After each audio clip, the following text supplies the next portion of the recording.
7 ग्रहों का खेल, अंतरिक्ष में अद्भुत मेल। आसमान बोलेगा, एलियन के राज खोलेगा। आसमान में दुर्लभ संयोग, देखकर चौंक जाएंगे लोग। फरवरी में कुछ नहीं, बहुत कुछ खास होने वाला है। क्या आपने कभी सोचा है कि इस धरती के इतर क्या कुछ ऐसे ग्रह भी हैं जहां हमारे जैसे ही कुछ लोग रहते होंगे? सीधी भाषा में उन्हें एलियन कहा जाता है।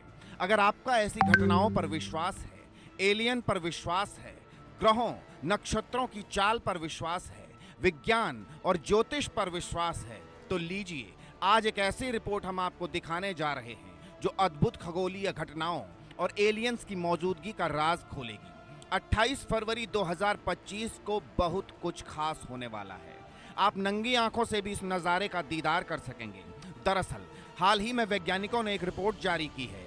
रिपोर्ट में बताया गया है कि 28 फरवरी को आसमान में एक अनोखी खगोलीय घटना देखने को मिलेगी, जब 7 ग्रह एक साथ एक सीधी रेखा में दिखाई देंगे। इस अद्भुत नज़ारे में बुध, शुक्र, मंगल, बृहस्पति, शनि, यूरेनस और नेपच्यून एक साथ नजर आएंगे। एस्ट्रोनॉमर्स के अनुसार यह घटना केवल एक रात के लिए होगी और सबसे जरूरी बात, यह दुर्लभ संयोग वैज्ञानिकों की रिसर्च के लिए भी बेहद खास होगा।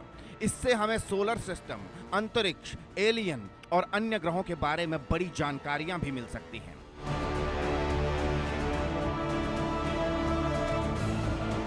जब 7 ग्रह एक साथ सीधी लाइन में आएंगे तो सोलर सिस्टम के कई राज खुलेंगे। इस घटना को ग्रहों का अलाइनमेंट यानी प्लेनेटरी अलाइनमेंट भी कहते हैं।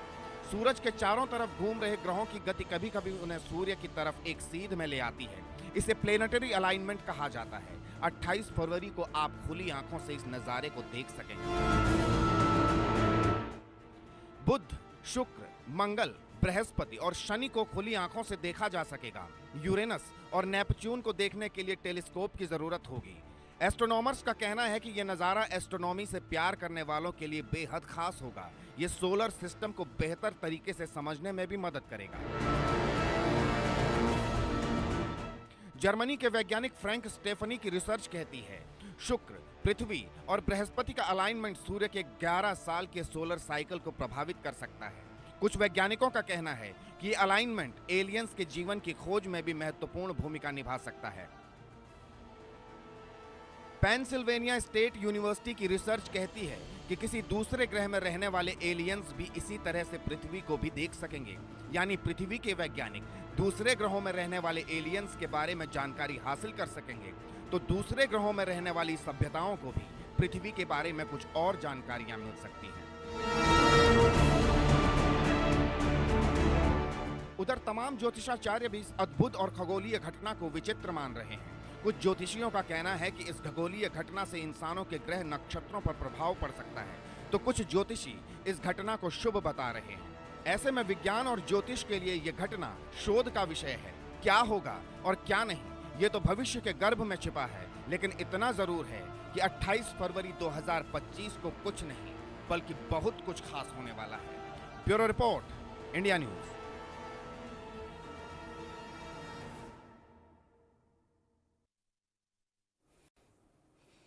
तो क्या हम इसे सिर्फ एक अद्भुत खगोलीय घटना माने या फिर इसका ज्योतिष से भी कोई कनेक्शन है? क्योंकि ग्रहों के बारे में कहा जाता है कि जो ग्रह होते हैं वो इंसानों के जीवन में अलग अलग तरीके से कुछ प्रभाव डालते हैं। तो क्या ये जो अद्भुत घटना होगी 28 फरवरी को, जब सूरज की तरफ 7 ग्रह एक लाइन से खड़े होंगे, तो क्या ये 7 ग्रह अलग अलग लोगों के जीवन पर प्रभाव डालेंगे? प्रभाव अच्छा होगा, बुरा होगा, इसको भी हम जानेंगे। लेकिन पहले मैं ये जानता हूं कि इस पर साइंटिस्ट क्या है, यानी कि इस घटना का साइंटिफिक पहलू क्या है, वो पहले जानना जरूरी है। फिर मैं इसका ज्योतिषीय पहलू पे बातचीत करूंगा। Doctor B R. त्यागी इस वक्त मेरे साथ हैं। Doctor B R. Tyagi senior scientist हैं, विज्ञान प्रसार के साइंटिस्ट हैं, इस वक्त मेरे साथ जुड़े हैं। डॉक्टर त्यागी, इस घटना के बारे में कहा जा रहा है कि जो 28 फरवरी को होगी उसके बाद न जाने कब, सालों के बाद शायद इस तरीके की तस्वीर या इस तरह की घटना देखने को मिलेगी। ये रेगुलर होने वाली इस तरह की घटनाएं हैं, ये नॉर्मल है बहुत, या फिर क्या कहती है इस तरह की खगोलीय घटना? देखिए, मैं तो इसे नॉर्मली कहूंगा, क्योंकि अगर आप थोड़ा सा मैथमेटिक्स और ज्योमेट्री जानते हैं तो जैसे कि आप सभी को पता है कि हर ग्रह जो है सूरज का चक्कर लगा रहा है और उसकी एक निश्चित परिधि है जो कि गोलाकार नहीं है, अंडाकार नहीं है, एलिप्टिकल है। और हर एक का समय, जैसे पृथ्वी जो है 365 दिन में पूरा चक्कर करती है, ऐसे ही जुपिटर का है 14 साल का है, हमारा जो 1 साल है वो 14 साल में पूरा करता है। तो ये एक कभी इत्तेफाक ऐसा बनता है कि ये सारे एक ही तरफ आ जाते हैं सूरज के। जैसे कि आप रिपोर्ट में कह रहे थे, वो एक सीधी लाइन में नहीं आएंगे, एक तरफ आएंगे, ठीक है ना। तो ये एक तरफ आ जाएंगे और ये आप गणना जो है, आजकल इतने सारे सॉफ्टवेयर हैं, उसमें आप पोजीशन डालिए कि ये सिचुएशन नेक्स्ट टाइम कब होगी जब ये एक तरफ आ जाएंगे। तो 2040 में जो है घटना होगी। और अभी 6 ग्रह एक ही लाइन में आए थे। अभी बुध भी जो है, उस टाइम पे बुध नहीं दिखा था, बुध भी इसमें आ गया है। तो ये एज ए मतलब साइंटिस्ट होने के नाते मेरे लिए ये तो एक रेगुलर फिनोमेना है। हाँ, ये जरूर है कि कई वर्षों बाद होता है, क्योंकि ह्यूमन मेमोरी बड़ी छोटी है। अब 20-25 साल बाद होगा तो हम भूल जाते हैं, तो हमें रेयर लगने लगता है। इसमें कोई रेयर नहीं है, बड़ी नॉर्मल सी बात है। ये जो ग्रह है, घूमते घूमते एक ऐसा इत्तेफाक होता है कि सब एक ही तरफ आ गए, क्योंकि सबकी गति अलग अलग है, सबकी दूरी अलग अलग है। तो लेकिन कभी कभी ऐसा होता है ना कि आप भीड़ में चलते हुए अलग अलग रास्ते से आ रहे हैं, एक जगह पे आप एक दूसरे को क्रॉस करते हैं। तो ये तो क्रॉस भी नहीं कर रहे, मतलब हम अगर पृथ्वी से देखेंगे तो इनका डिस्टेंस भी अलग अलग है। इतना जरूर है कि ये सूरज की एक तरफ आ गए हैं। बस इसमें यही एक इंसिडेंट कहें या कोइंसिडेंट है जो जिसको हम रेयर कह रहे हैं। और ये फिर होगा। अभी आप ही देखा, हमने जनवरी में भी था 6 थे, अभी 7 हो गए। और इस तरीके का जो रिपीटेड है, आप बहुत सिंपल कैलकुलेशन, कितने सॉफ्टवेयर अवेलेबल हैं जिससे आप ये पता लगा सकते हैं कि ये कब होगा। क्योंकि हर ग्रह की जो गति है सूरज की, उसकी जो परिधि है, उसकी जो गति है, उसकी जानकारी, परफेक्ट जानकारी हमारे पास है। तो सिंपल मैथमेटिकल कैलकुलेशन से हम ये पता लगा सकते हैं कि ये घटना फिर कब होने वाली है, या कौन सा ग्रह है किस समय में किस पोजीशन पे होगा, सूरज के ईस्ट में होगा या वेस्ट में होगा, और बाकी ग्रह से उसकी दूरी क्या होगी। तो ये कोई ऐसा रेयर फिनोमेना नहीं है। और इसका कोई सिग्निफिकेंस यही है, जो स्टार्स को देखते हैं, जिनको स्टार गेजिंग का शौक है, वो एक नंगी आंखों से 5 ग्रह तो देख ही पाएंगे, जिसमें मैं कहूँ कि नेपच्यून और यूरेनस को देखने के लिए उनको शायद एक बायनोकुलर की या टेलीस्कोप की जरूरत पड़ेगी। और खासकर इसमें शनि का भी है कि वो भी, क्योंकि होराइजन के पास होगा, तो वो उसको भी देखना थोड़ा सा डिफिकल्ट हो सकता है। लेकिन आप किस जगह पर हैं, कहाँ से देख रहे हैं, एयर लाइट पोल्यूशन कितना है, तो अगर आप लकी हैं तो आप सैटर्न को भी देख पाएंगे।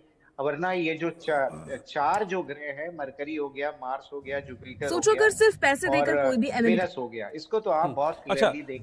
ठीक है, सोचो एक तरफ महाशिवरात्रि का व्रत और दूसरी तरफ मेस में फिश करी, क्योंकि मतलब सीधा इस घटना को लेकर कई ये तरह सब की दिल्ली की रिसर्च भी साउथ है। Asian university, Pennsylvania state university की रिसर्च भी है जो इस घटना को लेकर ये कह रही सोचो है एक तरफ कि इसको एलियंस से जोड़ा जा रहा है कि ये वो वक्त होगा जब एकदम बीपी से क्योंकि एलियंस को लेकर बड़ा एक क्यूरियोसिटी रहती है दिमाग में, तो ये कहा जा रहा है कि ये वो वक्त होगा जब ये सातों ग्रह एक दिशा में आ जाएंगे, एक तरफ आ जाएंगे, और दूसरी तरफ मेस में ऊपर फिश वाले करी, जो हैं मतलब जिनको हम एलियंस कहते हैं, ये वो सब दिल्ली पृथ्वी की की तरफ साउथ देख एशियन सकेंगे यूनिवर्सिटी में एग्जैक्टली हुआ, वैसे जहां जैसे हम स्टूडेंट्स के इन 2 ग्रहों की ग्रुप्स तरफ देख एकदम रहे टक्कर में होंगे। आ तो ऐसा कुछ है क्या? देखिए, पहला तो यहाँ पे एक कॉन्ट्रडिक्शन यही है कि अभी तक हमारे पास कोई साइंटिफिक प्रूफ नहीं है कि एलियंस होते हैं, ठीक है ना। और ये जरूर है कि हम क्योंकि पृथ्वी उस ग्रह का हिस्सा है, हम भी उसमें शामिल हैं, और हमें जो दिखाई देगा वो अलग तरीके से दिखाई देगा। अब कोई इस सौर मंडल से ऊपर है, क्योंकि अभी तक मुझे भी शादी करनी है, जब कुछ सुष्मिता से सिग्नल मिला नहीं है जो एलियन की प्रेजेंस को दर्शाता हो। ट्रॉल और हमारी लेकिन गैलेक्सी फैंस के को उम्मीद बाहर से जरूर, जो सिग्नल्स अभी मिले हैं, ट्रॉल उसको सामने आ कभी-कभी गई, डिकोड फिर करने रहमान की, कोशिश की गई है, लेकिन फिर रोमन की उसमें एंट्री भी दोबारा अभी हुई, लेकिन इस बार सिर्फ हमारे दोस्ती का पास टैग कोई लगाकर proof